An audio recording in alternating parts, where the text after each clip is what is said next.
Welcome to this AI debate on Pascal's wager, practical reason to believe or cynical calculation, where chatbots explore both sides. We'll begin with opening statements from practical reason and cynical calculation. Now, practical reason. In high-stakes situations, people routinely accept small, certain costs to avoid catastrophic losses. Think fastening a seatbelt, installing a smoke alarm, or participating in public vaccination campaigns. That common-sense practice captures the essence of the position I defend. When an uncertain probability confronts a payoff that is effectively unbounded on the upside and bounded on the downside, prudential reasoning and expected value thinking favor adopting the practices that make belief possible. Blaise Pascal's core move was precisely this. If the possibility of eternal happiness exists, and the cost of living as though it were true is limited, then the rational prudential policy is to opt for the course that protects against the greatest imaginable loss. This is not metaphysical proof. It is a decision-theoretic prescription for action under deep uncertainty. Think of the wager as a risk management policy rather than a syllogism about God's existence.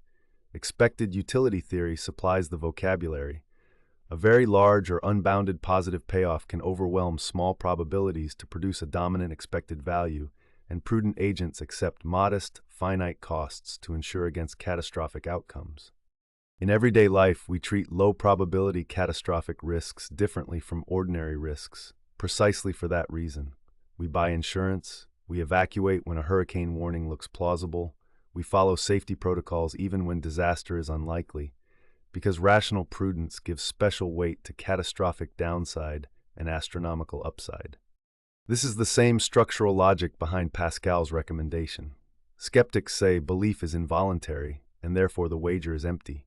But belief can be cultivated. William James famously argued for a will to believe, and for acting on live, forced, and momentous options when evidence is indecisive. Ritual, moral effort, and social engagement can transform provisional commitment into genuine conviction. Religious practices are not theatrical shams. They are psychological technologies, habits of attention, repeated affirmation, and communal reinforcement that often reshape cognitive and affective life over time. Experimental and historical evidence shows that ritual practices and community involvement help to sustain belief and cooperative moral habits, which means the wager's recommendation is actionable rather than merely performative. Moreover, adopting religious practice often yields independent, non-epistemic benefits that reduce the net cost of commitment. Religious communities provide social support, networks of mutual aid, and structures that promote civic engagement and moral formation, all of which contribute to psychological well-being and resilience. When you account for these collateral goods, the downside of a prudential religious commitment looks smaller, and the overall prudential calculus grows more favorable. Common objections deserve careful response. The many gods problem warns that competing divine hypotheses could cancel out the wager's force, but rational agents need not treat every imaginable deity as epistemically equal. Prioritization on historical plausibility, doctrinal simplicity, and the magnitude of claimed payoffs lets one weight alternatives rather than granting them equal measure. The decision procedure remains useful when it identifies a subset of theistic options that dominate others on payoff probability grounds. Another worry is that infinite utilities break expected value calculations. That objection can be met by bounded or risk-averse formulations. Even if we replace literal infinities with very large but finite values, or adopt maximum prudence that secures the least bad guaranteed outcome, the practical upshot stays the same: protect against catastrophic loss with manageable costs. A final moral reply: calling pragmatic prudence cynical misunderstands what prudence is for. When lives or ultimate goods may be at stake, moral responsibility includes the duty to manage catastrophic risk. Acting to preserve the possibility of the greatest goods is not merely self-serving calculation, but a responsible way to orient one's life under radical uncertainty. Far from replacing evidential inquiry, the wager complements it. Adopt a prudential policy that keeps open the possibility of the greatest good while continuing to investigate, reflect, and refine belief on evidence and experience. So let me close plainly. Pascal's wager does not prove God, and it need not. It prescribes a defensible policy for living when probabilities are unclear and stakes asymmetric. When a modest bounded cost can preserve the chance of an incomparable good, prudence, guided by expected value thinking, risk management sensibilities, and attention to how belief is formed in real life, provides a legitimate practical reason to believe or to adopt religious practice. That is the wager's enduring practical force. It is a blueprint for responsible conduct under deep uncertainty, not a metaphysical boast, and it stands as a rational option for anyone mindful of catastrophic risk and the ways our actions can change who we become. Now, cynical calculation. Imagine you treat belief like a stock trade. You buy faith because you expect a huge return, not because you think the company is solvent. That image captures the moral and epistemic bankruptcy at the heart of Pascal's wager. It reduces belief to an instrumental calculation aimed at maximizing payoff rather than to a conviction that answers to evidence and truth. Genuine belief, as critics have long insisted, is not properly formed by a ledger of potential rewards, but by reasons and evidence that make the belief credible in its own right. This matters because the warrant for belief is not merely a private convenience. Our epistemic practices are public goods. If we permit belief as bet, we license a kind of intellectual hypocrisy. Adopting doctrines for payoff encourages intellectual dishonesty, erodes trust, and corrodes the standards by which claims become knowledge in the first place. In short, wagering undermines the ethics of belief. Even setting moral worry aside, the wager collapses under practical objections. The first and most decisive is the many gods problem. The wager assumes a single, well-specified divine candidate that rewards belief with infinite utility, but religious reality presents a plurality of mutually incompatible conceptions of deity and afterlife. When you lay out a realistic payoff matrix, you do not have one infinite prize you can reasonably target. You have a bewildering array of possible gods, each promising different eternal outcomes and different required beliefs or practices. Which faith should you buy when the payoff structure itself is indeterminate? The simple expected utility calculation that Pascal proposes cannot single out a unique rational choice in that setting. Relatedly, the infinite utility maneuver, the claim that an infinite reward makes belief the obvious utility maximizer, breaks down under closer scrutiny. Expected utility calculations with infinite values are mathematically unstable and lead to paradoxes. Small changes in subjective probabilities or the introduction of additional agents with competing infinities can swing decisions wildly or render expected values undefined. Philosophers and decision theorists have demonstrated how such moves invite absurd commitments and manipulations that respectable decision theory must reject. The lesson is clear. Begging infinity into the calculus does not yield a robust moral or rational prescription. There is also a deep psychological objection. Belief is not a voluntary switch you can flip because the payoff looks attractive. You cannot reliably make yourself genuinely believe a proposition simply because it seems prudent to do so. Pretending, going through religious rituals, or acting as if may produce outward conformity, but it often fails to yield true conviction, and many traditions take sincerity seriously. Insincere compliance may even be condemned. So the wager asks us to be two-faced, outwardly faithful in hopes of a reward while inwardly unmoved. That strategy is unreliable at best and morally risky at worst. Morally, encouraging belief purely for self-interested reward corrupts intellectual character. Evidence indicates that treating belief as transactional encourages confirmation seeking and distorts inquiry, which in turn produces worse epistemic outcomes across communities. Worse still, false religious belief has tangible social costs. It can harden into dogmatism, fuel sectarian conflict, misallocate resources that would serve urgent human needs, and close minds to corrective evidence. The wager systematically downplays these real harms by reducing them all to negligible costs compared with a speculative infinite payoff. That is a reckless moral trade.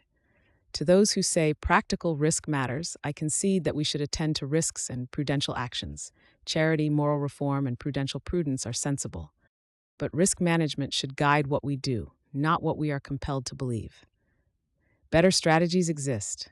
Commit to evidential inquiry, adopt a pragmatic agnosticism that weights costs and benefits of actions without faking conviction, and cultivate virtue epistemology, intellectual humility, open-mindedness, and disciplined inquiry.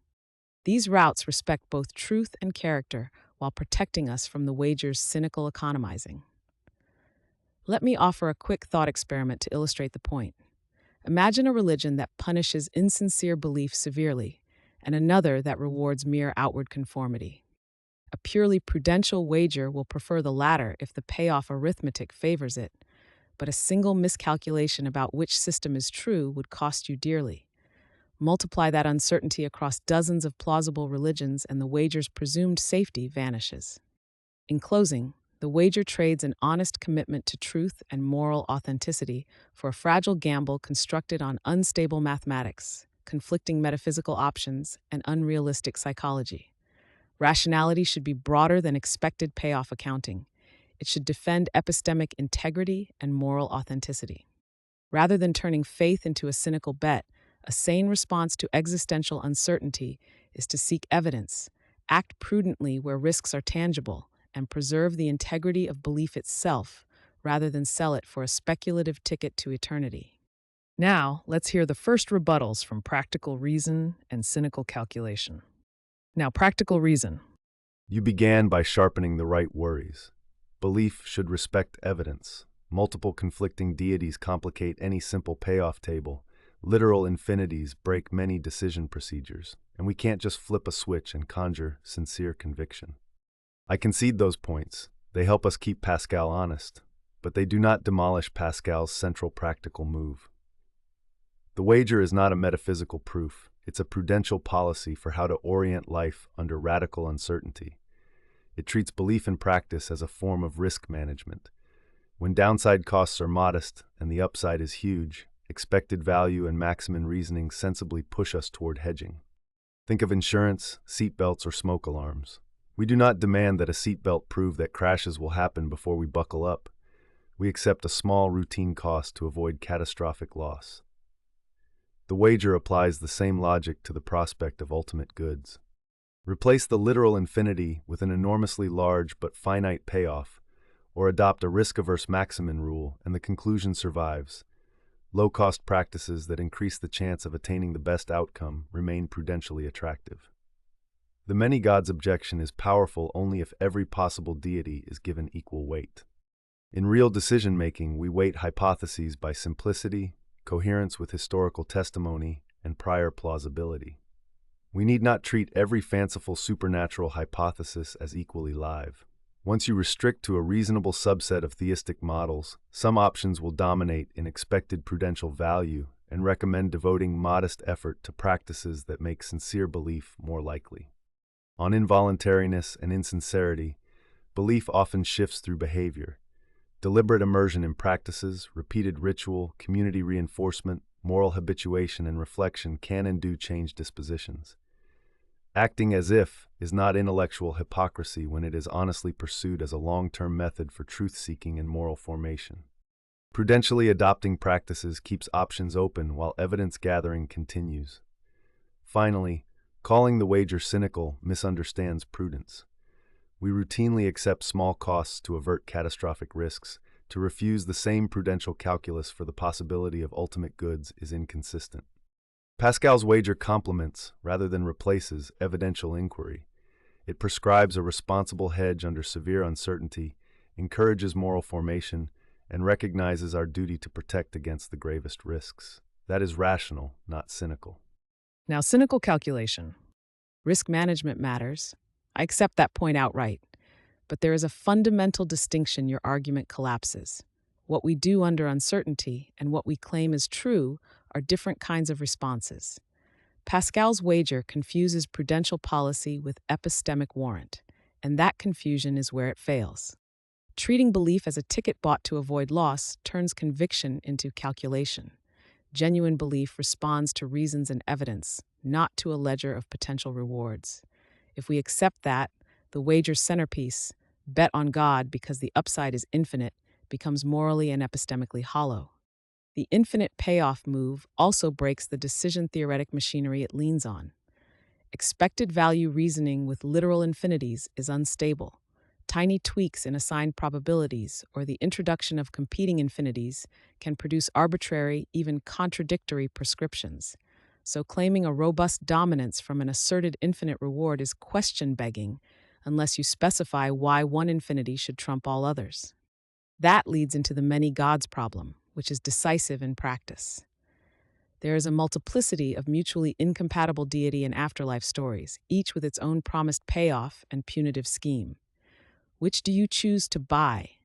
Appeals to historical plausibility or simplicity simply import the very evidential judgments the wager claimed to bypass, and without objective grounding, those are arbitrary selectors. The psychology of belief, moreover, undercuts the wager's practicality. Belief is not fully voluntary. You cannot reliably flip a sincere conviction on because you calculate it will pay off later. Acting as if may produce social benefits or habits, but it often produces hypocrisy rather than genuine conviction. And many religious frameworks explicitly value sincerity and penalize mere outward conformity. So the supposed insurance can become a trap.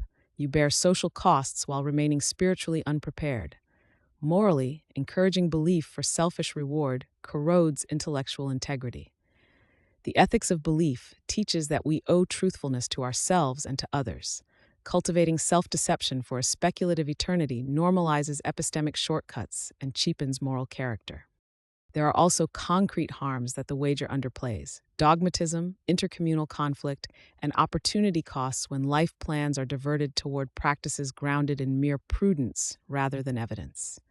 Finally, there are superior alternatives. Adopt evidentialism, form beliefs proportionate to evidence, combined with pragmatic agnosticism. Act to reduce foreseeable harms, engage in moral reform, cultivate virtues, and pursue inquiry. That preserves epistemic integrity while managing real risks. In short, prudence should shape our actions, not counterfeit our convictions. Rational life demands both epistemic honesty and moral authenticity. Pascal's wager asks us to barter them away for a fragile, theoretically unstable gamble. Moving on to the second rebuttals. Now, practical reason. You were right to press the deepest worries. Epistemic integrity matters, multiple incompatible deities complicate any simple payoff ledger, literal infinities strain decision theory, and we cannot flip sincere belief like a switch. Conceding those points makes me clearer about what Pascal is and what he is not. He does not offer a metaphysical proof. He offers a prudential policy for life under radical uncertainty.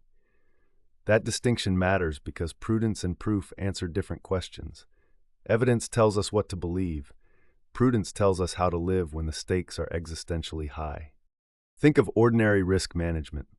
We buckle seatbelts, buy insurance, and install smoke detectors, not because they prove we will crash or that our house will burn, but because small, routine costs reliably reduce the chance of catastrophic loss. The same logic applies when the possible upside is effectively unbounded and the downside is modest. Expected value and Maximin-style reasoning push toward hedging.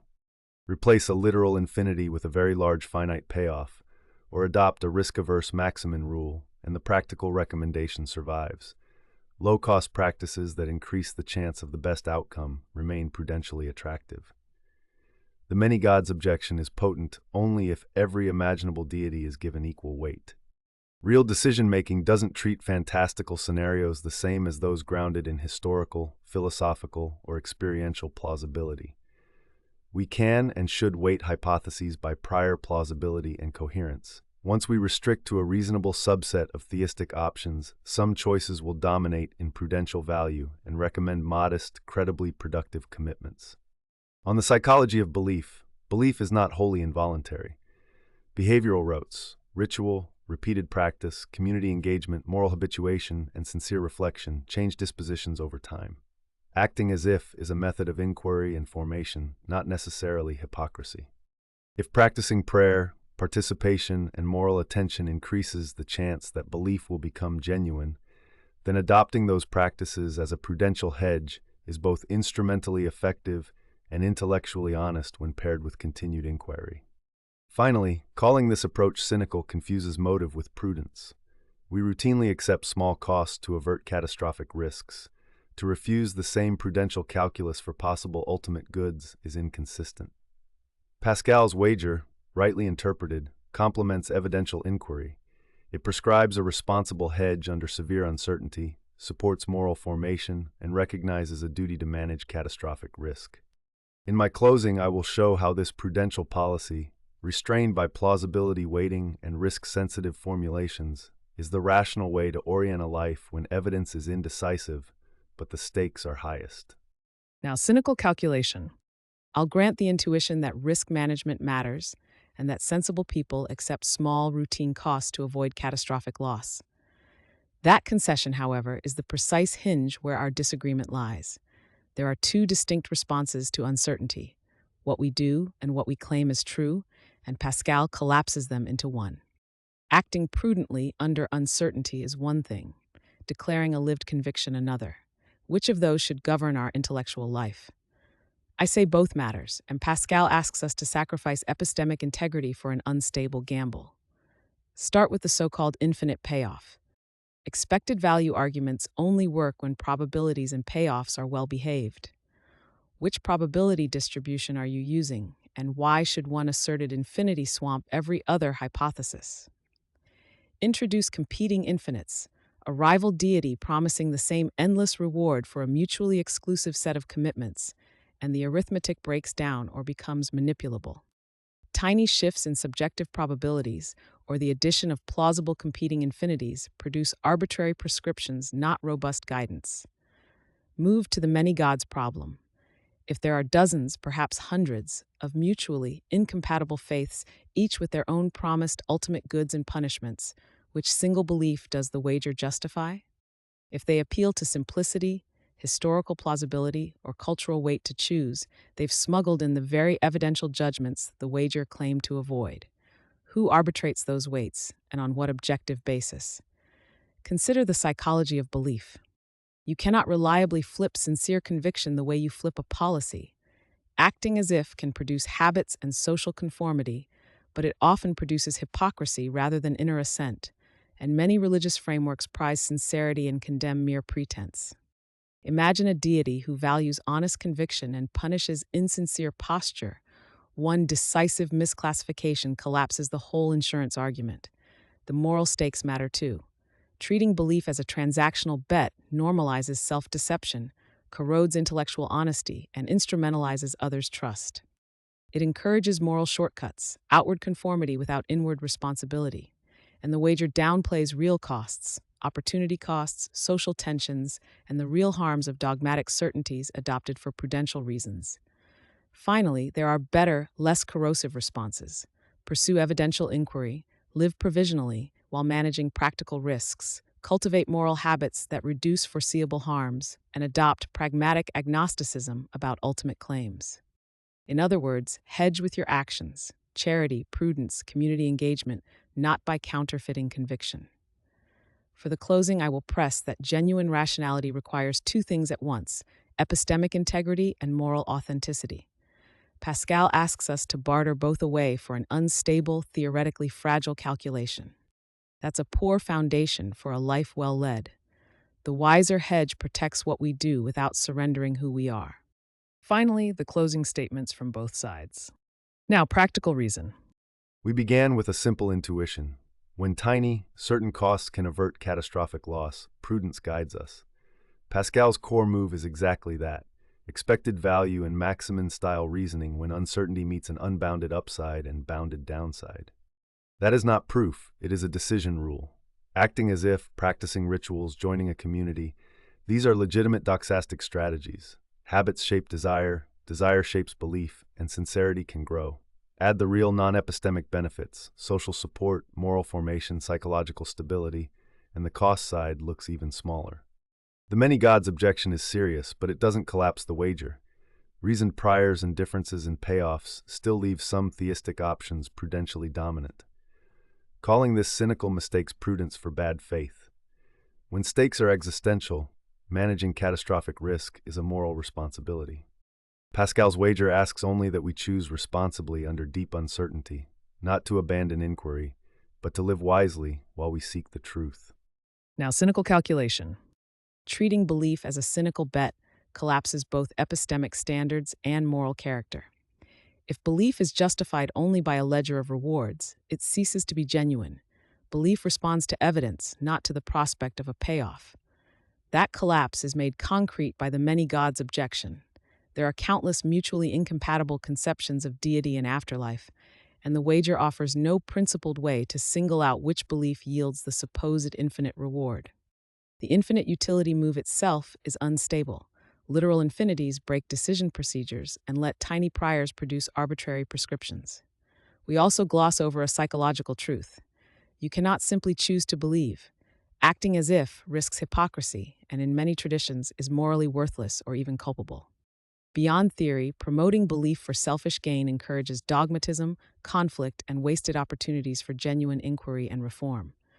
Risk management is important, but it should shape our actions: charity, prudence, investigation, not the manufacture of insincere convictions. Rationality should pair epistemic integrity with moral authenticity. Pascal's wager sacrifices both for a dubious gamble. Choose conviction grounded in reasons, not a bet on salvation.